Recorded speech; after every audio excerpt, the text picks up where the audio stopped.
Então, a gente vai conversar um pouco sobre inteligência artificial em supply chain, onde estamos e para onde vamos. É uma reflexão minha, como eu falei, não é um case da minha empresa, é algo que eu gostaria de dividir com vocês. Algumas empresas já estão bem mais avançadas, outras estão começando, então vamos lá. Só rapidamente, eu me apresentando para vocês, eu sou a Juliana, eu tenho 43 anos e estou há 20 anos trabalhando na área de supply chain. Eu sou engenheira da Mauá, tenho uma pós-graduação na FEA em gestão de negócios, um master na Poli-USP. Recentemente fiz um curso na Universidade de Chicago sobre ciência de dados e inteligência artificial. E a minha carreira basicamente foi toda em supply. Eu comecei na Novartis como estágio, depois treinei na Parmalat, engenheira logística na antiga TNT, hoje Seva. Fui Nestlé durante muitos anos, passei por vários cargos, coloquei aqui o meu último. Fui diretora de supply chain e assuntos regulatórios da Estée Lauder, depois diretora de supply chain e expansão de varejo na Samsonite. Atualmente eu estou na Granvision. Então, a gente tem aqui 30 minutos e eu escolhi alguns temas para tratar com vocês. Então, o primeiro são as mudanças no mercado de trabalho puxadas pela inteligência artificial e ciência de dados, habilidades profissionais que a gente precisa ter para os próximos anos, uma reflexão sobre o nosso propósito pessoal e crescimento e desenvolvimento profissional, o supply chain hoje e algumas oportunidades com inteligência artificial em cada uma das áreas, e um possível futuro de supply chain. Eu falo possível porque tudo muda muito rápido, e amanhã já pode ser que o supply chain esteja se desenhando e uma tendência diferente. Então, vamos começar aqui com bom, o mercado de trabalho, ele mudou, ele continua mudando, ele está mudando muito rápido. Óbvio que isso, ele é impulsionado pela inteligência artificial e ciência de dados, isso todo mundo sabe. Existem muitas literaturas disponíveis para entender o mercado de trabalho e a transformação dos negócios. Eu coloquei aqui como referência o Bernard Marr. Ele é um futurista e da área de negócios e tecnologia. Ele defende que nós estamos na revolução da inteligência. Então, para quem tiver curiosidade de ler um pouco sobre as principais mudanças no mercado de trabalho, eu indico essa leitura. E nós todos sabemos também que já começou a acontecer, mas que alguns estudos, e aí tem vários estudos, cada consultoria estima, tem as suas estatísticas, mas que 30% dos trabalhos serão automatizados. E para aqueles trabalhos mais operacionais, que demandam menos escolaridade, essa automatização vai ser muito maior. Então, tem muita gente que fala, mas então vai acabar emprego, não vai ter emprego, não. Vai ter trabalho, só que os trabalhos, eles vão mudar. Então, vai exigir de nós todos uma nova forma de trabalhar. Serão trabalhos mais humanos, que vão exigir da gente habilidade humana e social.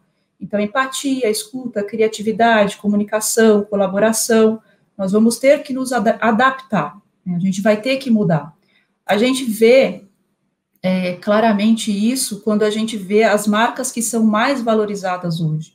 Esse aqui é o ranking desse ano da Forbes, não é o faturamento, é o valor das marcas. A gente vê que as marcas mais valorizadas são justamente aquelas que usam inteligência artificial e ciência de dados para criar solução para os seus clientes. Então, essas empresas estão estão puxando o ritmo de mudança, que ele é uma progressão geométrica, né? A gente não consegue nem acompanhar.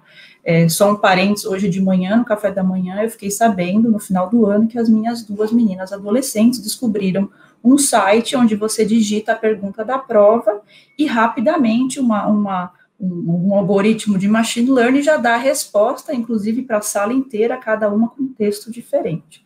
Então, descobri isso hoje, já no final do ano, que os adolescentes passaram o ano usando inteligência artificial para fazer prova, né? Só um parênteses.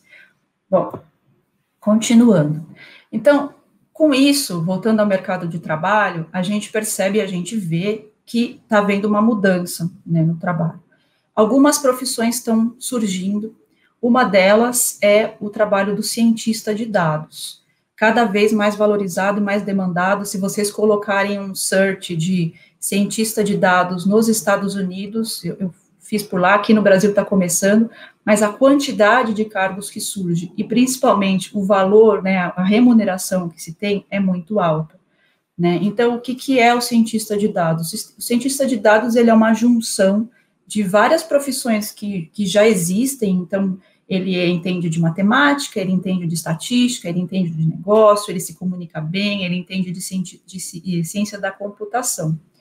Então, por que essa função ela é muito importante? Porque ele trabalha muito bem com dados, com análises.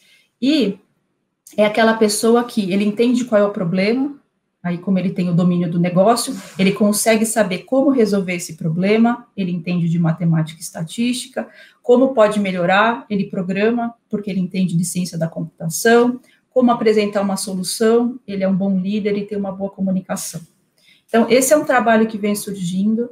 Eu já conheço algumas pessoas que estão fazendo essa transição de carreira, principalmente os profissionais que vêm da área de planning, né, de demand supply planning, que já tem essa aptidão mais analítica, já fizeram essa transição, e outros que estão se preparando para fazer. Então, já é um movimento, né, que está acontecendo. Mas, quando a gente olha esse mercado de inteligência artificial, ciência de dados, será que todo mundo tem que saber o que é inteligência artificial, machine learning, deep learning, big data, data science? Não, vai ter, lógico, vão ter as pessoas técnicas. Ninguém precisa saber programar um algoritmo de machine learning, mas vai ser demandado da gente, nós todos, que a gente conheça o ambiente onde a gente está inserido e que a gente tenha a capacidade de resolver os problemas de maneira estruturada. Isso vai ser demandado. E, por outro lado, como a gente falou ali atrás, a gente tem que ter habilidades humanas e sociais que as máquinas não têm, porque se as máquinas vão fazer as tarefas mais operacionais, vai demandar da gente cada vez mais que a gente seja humano, né? Então, uma reflexão que é importante que a gente faça, todos nós, se hoje, tudo de operacional que a gente faz, e pensa em tudo que você faz de tarefa repetitiva, operacional, não existe. Você acordou, chegou no seu trabalho, e tudo que você é operacional não existe. O que você faz para criar valor para a sua empresa? Como que você se torna relevante? Então, essa é um questionamento, né, que eu me faço e que muitas pessoas que eu converso têm feito para buscar o caminho, né, para onde que a gente vai seguir e não esperar o amanhã chegar, que o amanhã já está chegando e vai chegar muito rápido. E aí eu queria trazer para vocês um conteúdo, eu não sei se vocês conhecem Simon Sinek, se o seguem, mas se eu tivesse tempo aqui hoje, eu ia passar esse vídeo inteiro para a gente assistir junto, porque eu acho que o que ele fala nesse vídeo, e que demora 17 segundos, mas isso reflete uma experiência de vida dele, ele fez eu parar para refletir sobre diversas coisas, e para todas as pessoas que eu passo isso e que eu comento sobre isso, também refletir. Então, o que ele fala, né? Ele criou uma forma muito simples, que ele chamou de Golden Circle, círculo dourado, que mostra para a gente uma forma de criar e desenvolver uma ideia, mas antes de você falar o que você vai fazer e como você vai fazer, você pensar no porquê. Porque é muito comum, em tudo que a gente faz, a gente sabe o que a gente faz e como a gente faz, mas a gente não reflete o porquê que a gente faz. E aí tem esse livro dele, que chama Comece pelo Porquê, em que ele desafia a que a gente pense no nosso propósito. Então, por que você acorda para fazer o que você faz? Por que você dedica seu tempo à atividade X, Y, Z? Por que você trabalha para determinada empresa? Por quê? É uma reflexão que você faz. E eu trago isso porque eu acho que nesse momento que a gente está de transformação e que vai continuar transformando cada vez mais, e a nossa vida mudando, e a tecnologia cada vez mais fazendo parte da nossa vida, uma forma da gente se reconectar com a gente se inserir nisso que está acontecendo, sem a gente ser levado, é a gente começar a pensar no nosso propósito, né? O que faz você acordar de manhã e ter vontade de fazer, seja lá o que você faz. Porque os próximos anos, eles vão mudar a nossa vida profissional, e eu acho que isso é fato. A gente acreditar que vai continuar existindo a empresa do jeito que ela existe, as áreas do jeito que elas existem, e as coisas funcionando no fluxo que elas existem, isso não vai acontecer. Então, como que a gente pode se preparar para a gente ir se adaptando conforme as coisas aconteçam e que a gente não seja samambaia no vento, né?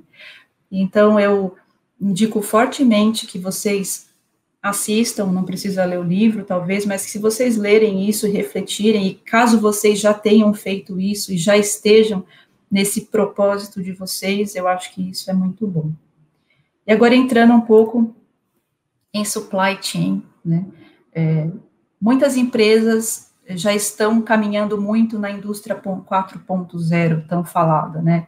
Então, aqui só dando um contexto, né, o caminho até a gente chegar onde a gente está. Então, a gente começou lá com a produção vapor, depois veio a eletricidade, daí nos anos 70 vieram os computadores, e nós estamos aqui hoje onde a gente está, nesse momento de digitalização de supply chain, de fabricação inteligente, produtos e serviços digitais, data analytics para todo lado. Então, quando a gente olha a nossa cadeia, a gente ainda tem um supply chain, porém ele muito mais integrado e digital.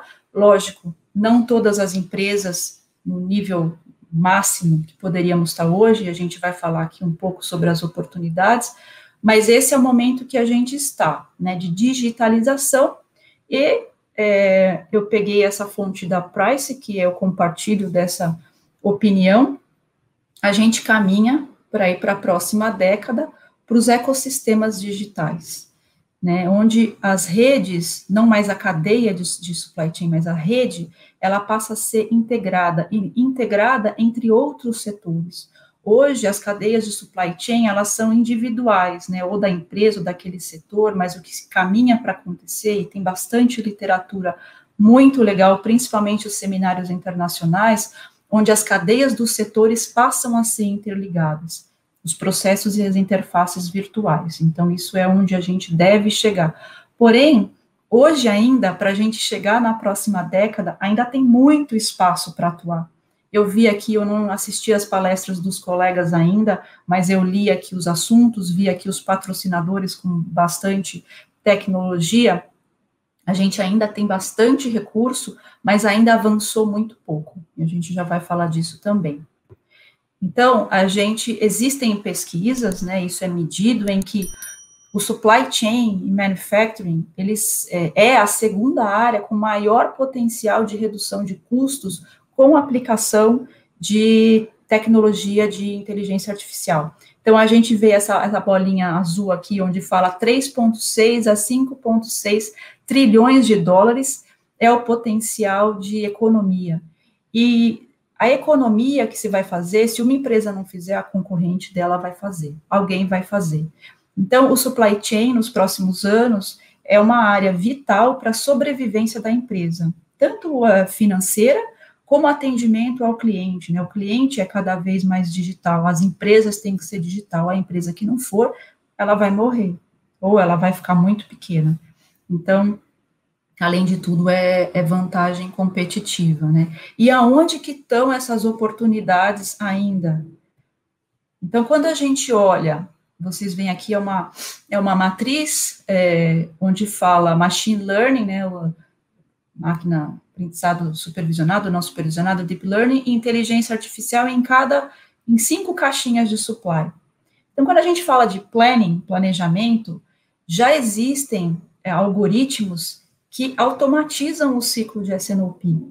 Então, imagina hoje, muitas empresas ainda vai lá o demand planner, faz o forecast, que junta com os uplifts do marketing, as promoções, os impactos de vendas, e vê lá o gap para o one number.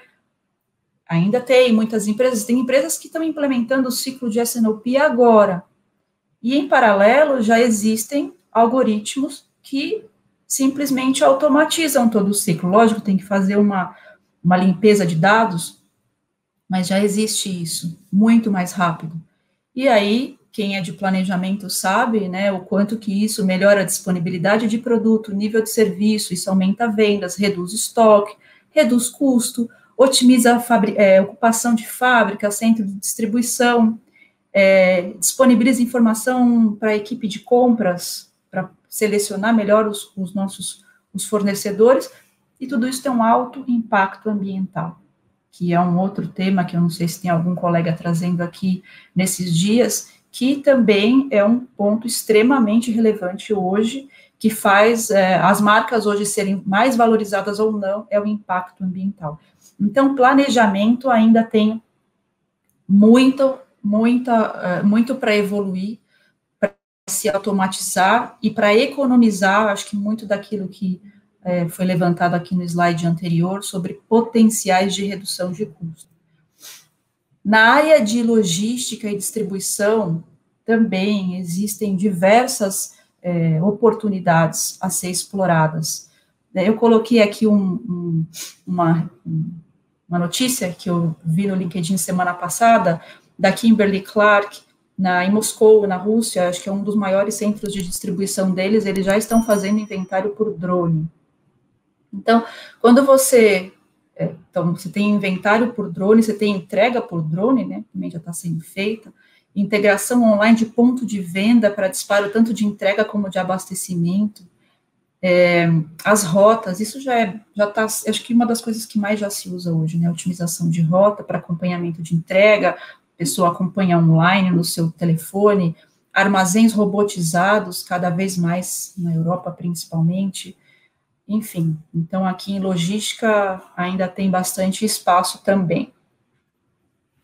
Em fabricação, várias pesquisas já medem o potencial de aumento de produtividade com utilização de inteligência artificial em fábricas, elas extremamente integradas com planejamento online para mudança, né, de setup de linha, alimentação de linha de produção robotizada, controle de qualidade em várias fábricas já sendo feita com inteligência artificial, com microcâmeras que aumentam 1000 vezes, detectam defeitos muito mais rápido do que o olho humano, acurácia na previsão de necessidade de manutenção, então você evita a manutenção preventiva e você já vai direto nas manutenções, porque você consegue prever exatamente quando aquela máquina vai precisar de uma manutenção, isso reduz bastante custo.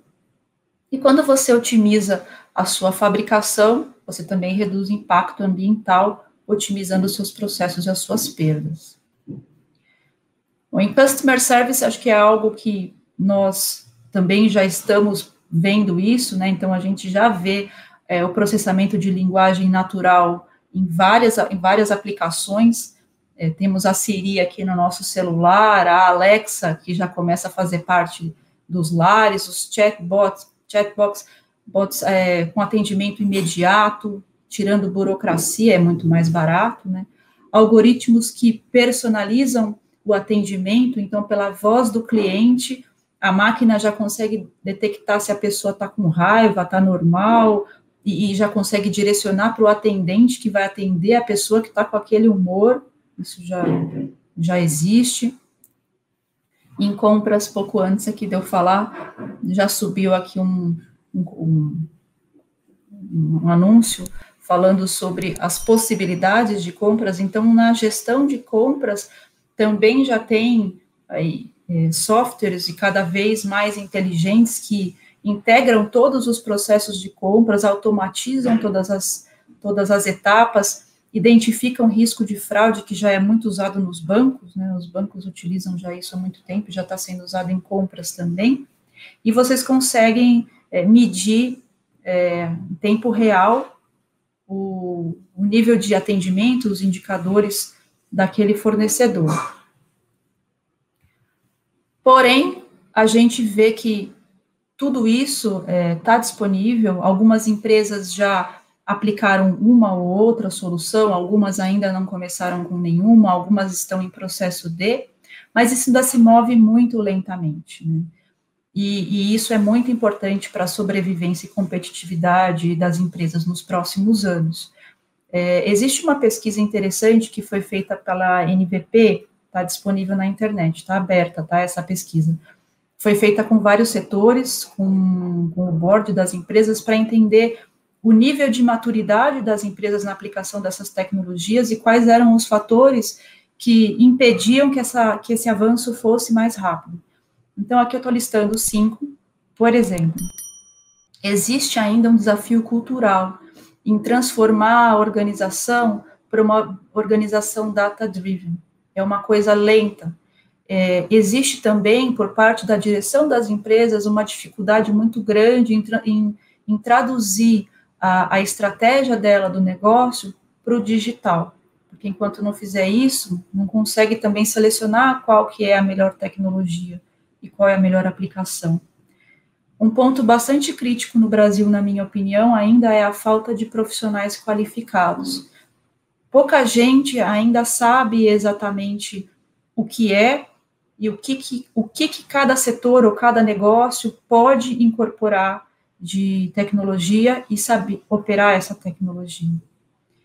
Tem investimento em Big Data, Machine Learning e inteligência artificial ainda é alto e algumas empresas ainda não conseguem colocar isso dentro dos seus budgets, embora começam a ter tecnologias como a AWS da Amazon, que se vocês não conhecem, eu sugiro que vocês entrem no site AWS, e eu fiquei maravilhada quando eu entrei pela primeira vez, porque isso já existe tudo pronto lá.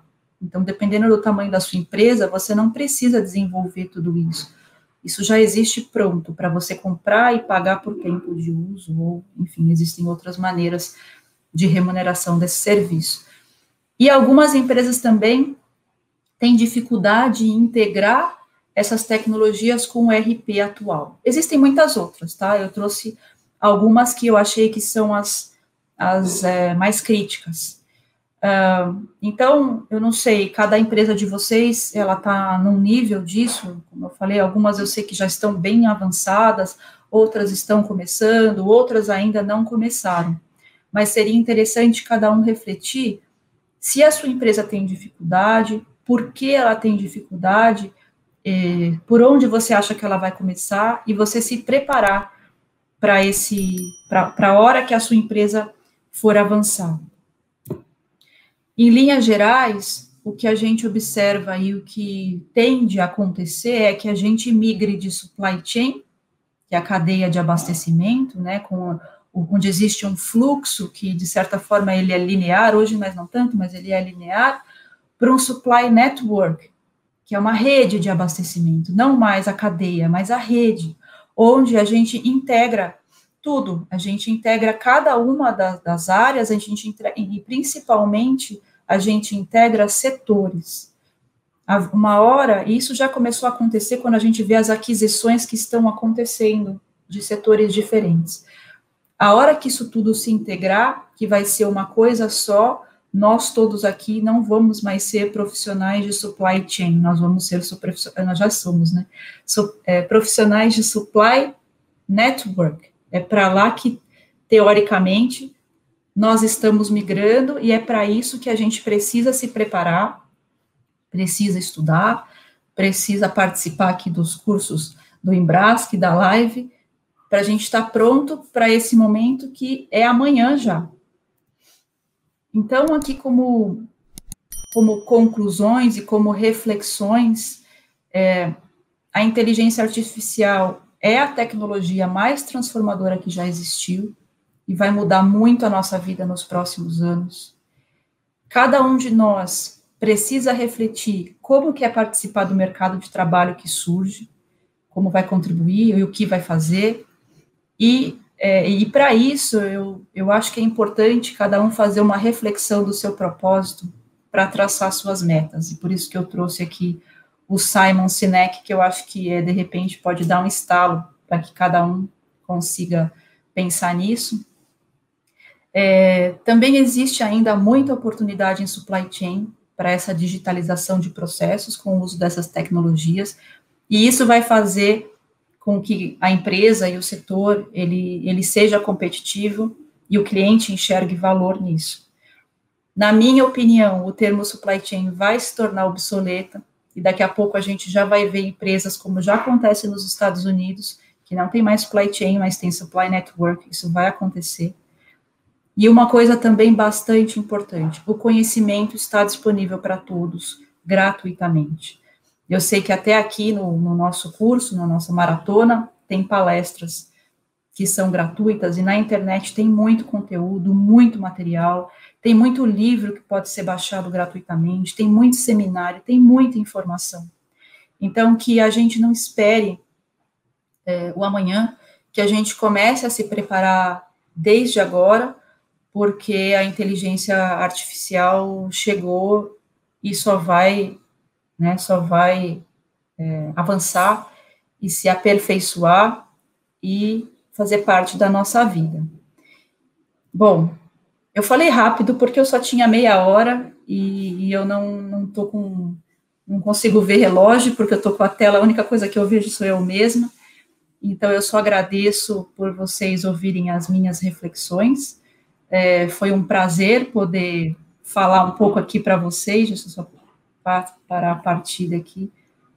Foi um prazer poder falar aqui com vocês rapidamente. Então, fico aqui à disposição